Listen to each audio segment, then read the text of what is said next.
Lent Course number 5. Pray without ceasing.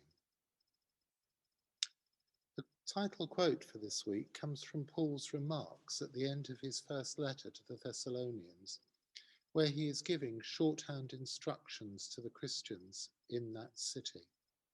It sounds good, doesn't it? Pray without ceasing. It's not very easy to do. All too often our lives get tied down in stuff that crowds out the space that God requires.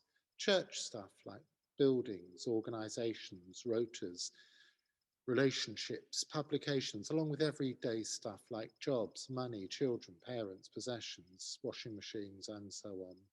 Prayer, the thing that so often the thing that takes second place.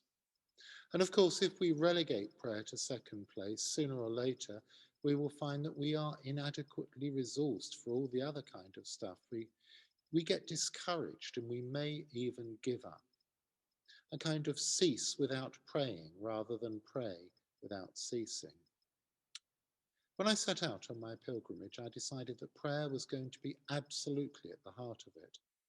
By having specific destinations, my role was to pray in the cathedrals and churches I was seeking out. It gave me something to do.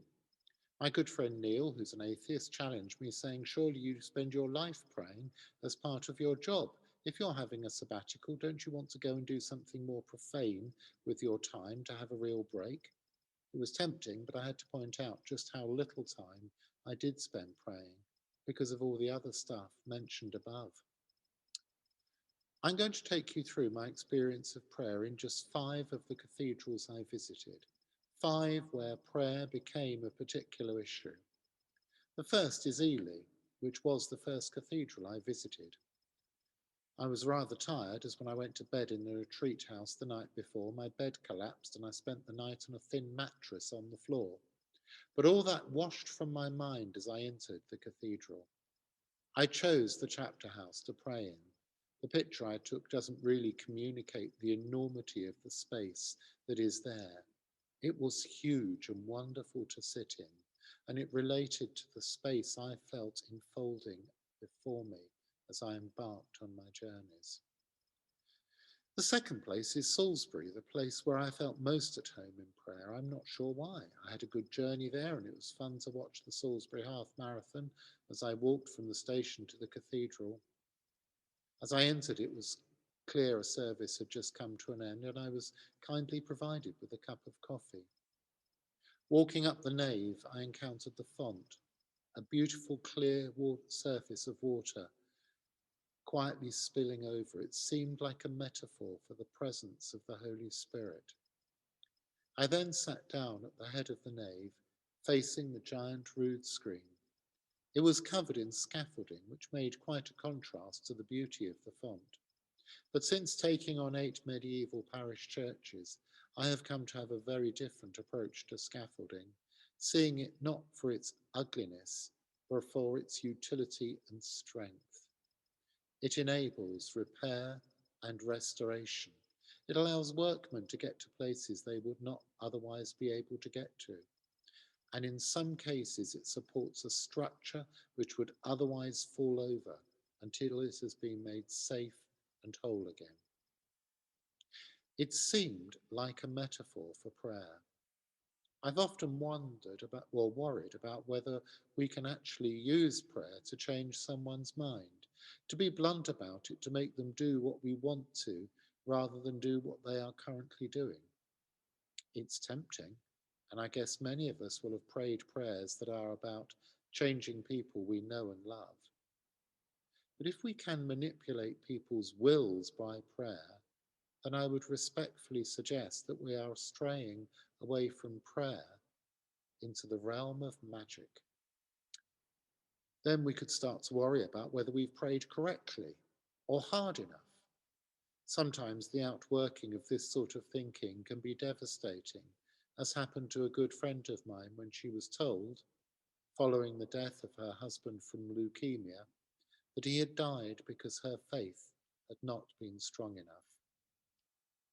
As I sat looking at the scaffolding, it seemed to me that what we are doing in prayer is creating the opportunity, the situation, the environment for somebody else to make changes if they will.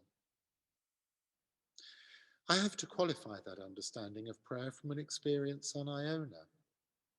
Iona is wonderfully isolated, so a distressed phone call to Louise from a friend in an awful situation was disturbing, and it flowed into my prayers.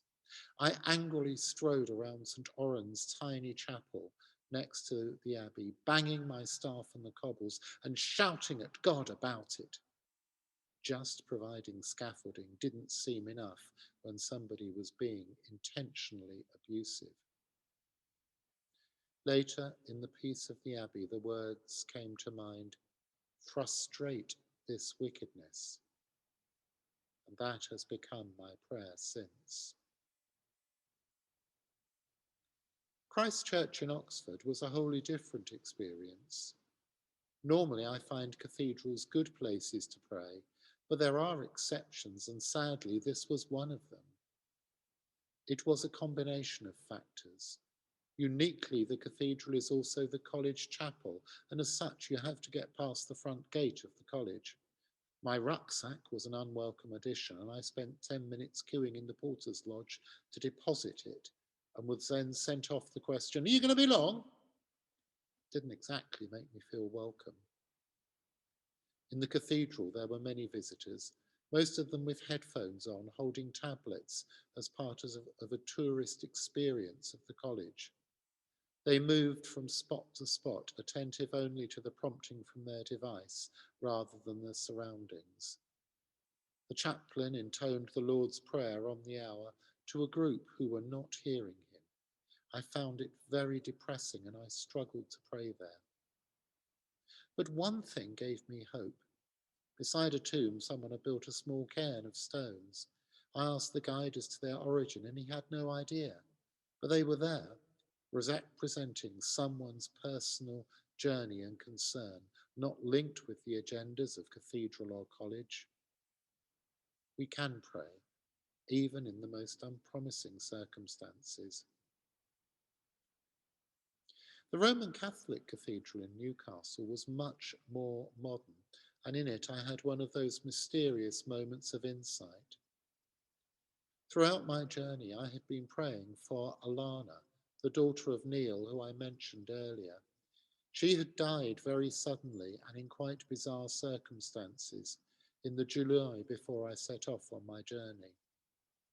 Because of the proximity in age with my own eldest daughter, because Neil has had other struggles, and because I felt compelled to bring this particular piece of pain and sorrow to God's attention, I prayed for them in every cathedral and church that I entered. This was not a light thing to do.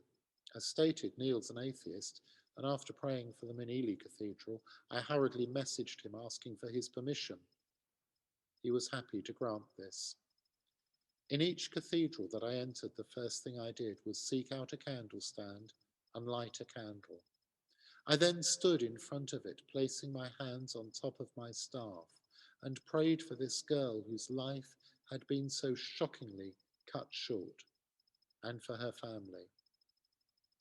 Later on, Neil told me that he and his wife gained some comfort from looking at my blog and knowing that their daughter's name had been spoken and prayed for in that setting.